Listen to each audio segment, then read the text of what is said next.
what's going down, Commanders? Got a few things I just want to bring up before it leaves me mind. I would want to bring it up in live shows, but I know I forget about it and it'll be washed and underutilised, and it's just basic news from the game. And I want to get started off on the performance issues that we've been seeing of late, and the lack of bug fixes that are suspicious, at the least. Basically, the performance on Friday when the event come up was absolute joke. We all know. We all sat through it. We all fucking went onto I don't want to keep bringing their Discord up, but a lot of players went onto their Discord and complained, and all they got was attitude back, like they was pieces of shit. And that's the truth. What was the actual compensation in the end? They added 2 hours to the event. This was a lacklustre event. I don't even think the people working at Kixeye understand the meaning of the Nightmare events. The Nightmare events is a harder version of previous zombie events. So you'd have the normal standard zombie event, and then the Nightmare would be the harder version.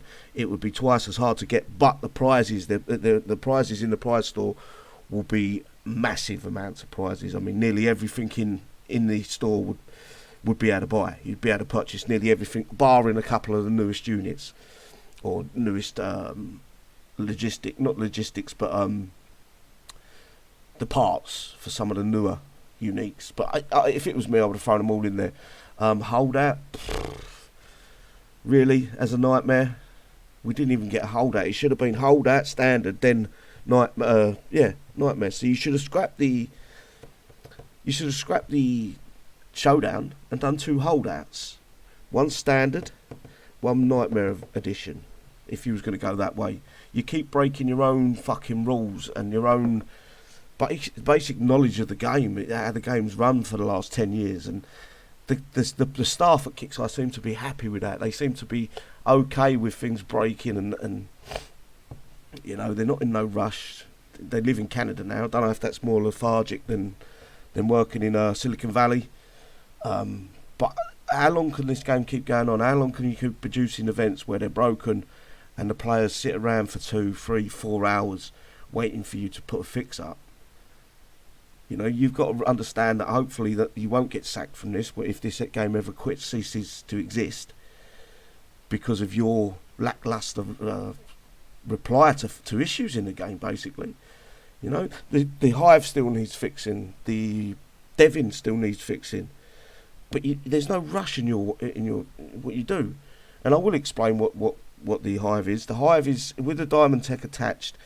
I believe, I've not used it myself because I don't like to fucking. It says in the TOS, abusing bugs is against the TOS, especially against other players because it's coin based game. So when you're bubbling another player and giving him hours and hours of repair, you're defeating. Yes, you're winning in a way, but you're not winning in the right way. But that's probably 75% of this game now that's gone down that route, where it's either a bug or they're using cheats or whatever else they can get their hands on, just to have that edge on other players. And it's sad to see, but it's the state of the game now, because Kixeye do not do anything to fucking stop it. They do not come out with the Claymore, give us some information and say, look, Claymore is bugged. They didn't say a thing. One moderator said one little tiny thing about it, and then I think he was told to shut up. You know? Moving on to this new tank. This is the most laughable thing I've ever seen in my life. Is this. This should have been the evolution of the Lightbringer. Shouldn't have been a new tank. Shouldn't have been Series 2. It should have been the next step. The level 21 plus. Whatever, 5 more levels, 10 more levels, whatever it was going to be. But it should have been the evolution of the Lightbringer. If this is what we got to look forward to, so we expect the same all the way through. So it's a brand new Lightbringer, just made look like cyberpunky, a few spiky bits on it. So I'll assume that the Helios is going to have the same spiky bits on it, and a little bit added to it, like a secondary weapon or something like that. But they're going to call it a new unit. And the same with the Soul Runner, and all the way through that isn't a new tank. That is a bog standard, just updated version of the fucking Lightbringer. And we only got that a few months ago, and it's already out of date. slow your roll, and work with what you got. You could have easily just made this the update to the Lightbringer, and I think that would have been fairer to the players. You would have still earned coin out of it, because the stupid whales would have coined it to 20 or 30 anyway. But no, just copy the Lightbringer, make it a little bit smaller, give it the same gun, same weapon, give some spiky bits to it, and call it something new. Well, I don't even know what this is called. I don't even want to know what it's called. It's a joke, is what it's called. This should be the clown fucking tank. Because anyone thinks this is a new fucking thing in the game is a clown, basically. I can't believe that they try to put this out as a Series 2. So, basically, from now on, only Sentinels are going to get a heavy tank. Corpus ain't, and Survivors ain't. Why did Sentinels get the heavy tank again? It would have made more sense if you had changed this about a bit and put it as a Corpus tank. There wouldn't have been the fucking ticking in my head saying that's a fucking Lightbringer. That's a fucking Lightbringer. It's the same fucking thing. You've just added a secondary weapon and something slightly different on the way the missile drops, or a second missile comes in, whatever. It is just a Lightbringer. That it should have been the follow-up to not the follow-up, but the ongoing fucking, what's it for the Lightbringer? The levels. You get it to level 11, it changed its appearance to look like that, and it got all the stats and the, what's it's on it? The extra weapons. How can they do that? Another thing I want to bring up as well is the Dr. Logan. When we got the Mercs, they said the higher the level, the less build time they would have. Well, the Dr. Logan got 5 more levels. It's still 5 hours. Why?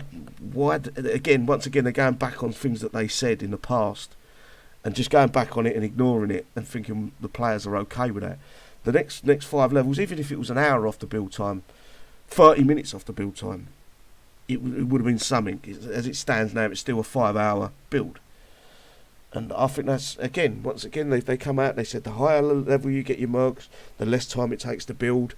Will you give us 5 more levels? Where's the less time to build? I just don't get the way Kixeye work, and they're being run. And the thing is, they're giving us all this stuff. Don't get me wrong, this might be good in PvP for maybe 2 weeks before they bring a counter out to it. It might get into a base like the Lightbringers did for, I think it was about 2 or maybe a month at a push, before there was too many complaints on the Discord that people were getting flat by a couple of units and some devouts out in front. And Kixeye then put something out to counter them. And this is going to happen again with these. And the only problem with these is they're an expensive repair. You know, they're going to be a fucking expensive repair even in PvP. Fucking light won't light. Try a different one. Alright.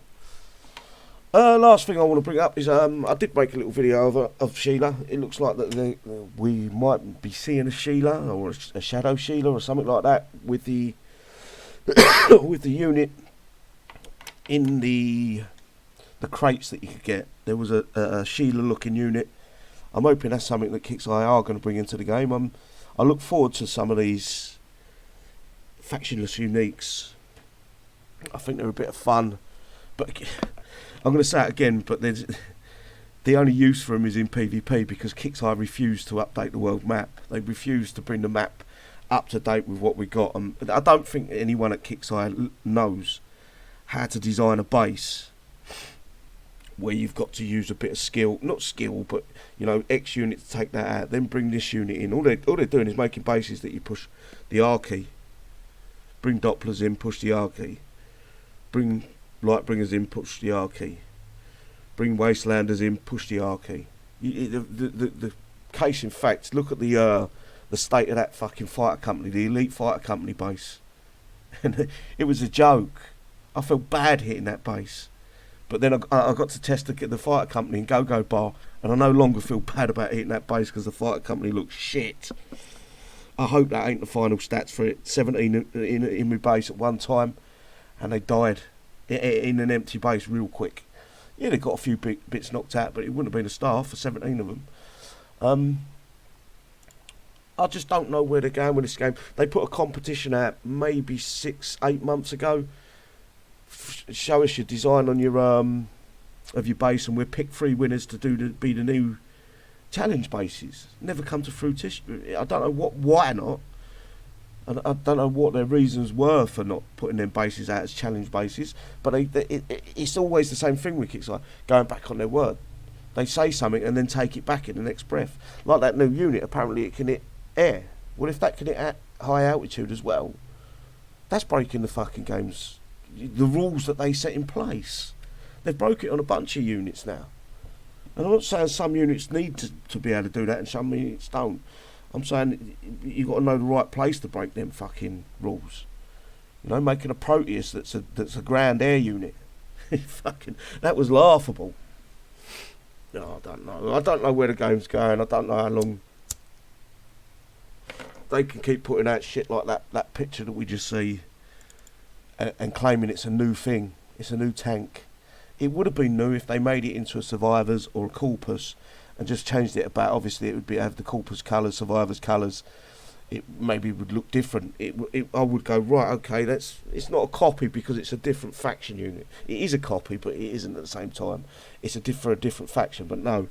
Just copy the fucking Lightbringer, give it some spikes, make it look cyberpunky. I don't know who's the designer there, but he's definitely a massive cyberpunk fan. And call it something new instead of going, right, just give the Lightbringer another 10 levels, and when they get it to 21, that's what it will look like.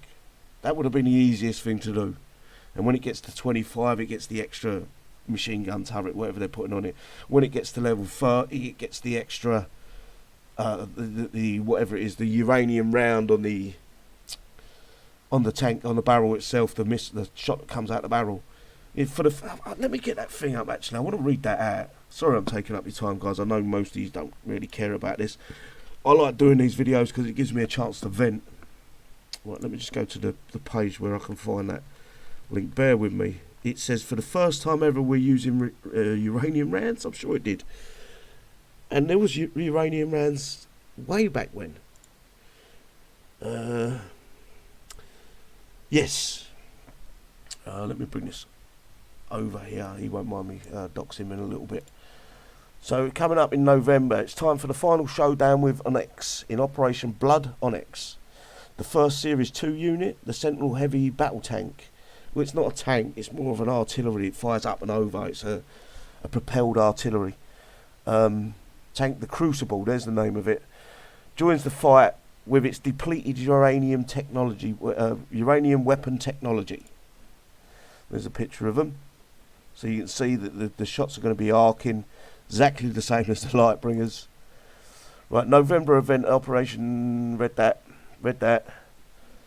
And it starts the 4th, so we ain't got long. Right, the Crucible is the first Series 2 unit and the first unit with depleted uranium weapon technology. I'm pretty sure if we go back and look at some of the legacy units, they've got uranium rounds on them. So it's not the first time that it's been put into the game. You know, the uranium means nothing. The electric magnetic barrels that they put on all the infantry meant nothing. The hula hoop shots meant nothing. All that mattered when we fucking use the units is their effectiveness. That's all that mattered. It doesn't matter what you call it. Uranium, our first time using uranium technology. Weapons. Jesus Christ, Kixeye, get a grip. It shouldn't have been a new unit. It should have been just a bog standard fucking update to the Lightbringer. Didn't need Series 2. Even if you made it so it was 40 levels, it wouldn't have mattered, you know. We could have lived with it. You know, you're still getting your 20 levels on top. In fact, you're getting more levels because of the time that it takes. But I don't like to see something this is just a carbon copy of the Lightbringer with added effects. Uranium weaponry.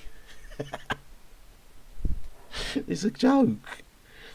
Armoured cavalry, they're calling it. In addition to the Crucible, you'll be able to earn its gold tech armoured cavalry, which will add a damage reduction to the unit and increase damage it deals.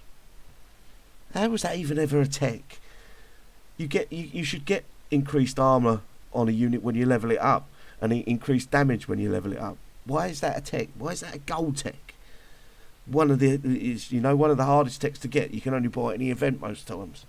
for a good 2-3 months. It's brain dead. It's literally brain dead. Anyway, I'm done. I think I'm happy now. I don't know where this video will go up. Maybe it will, maybe it won't. But as always, give it a thumbs up or a thumbs down if you don't like it. And if I have earned you a subscription today, thank you. See you later, guys. Bye bye.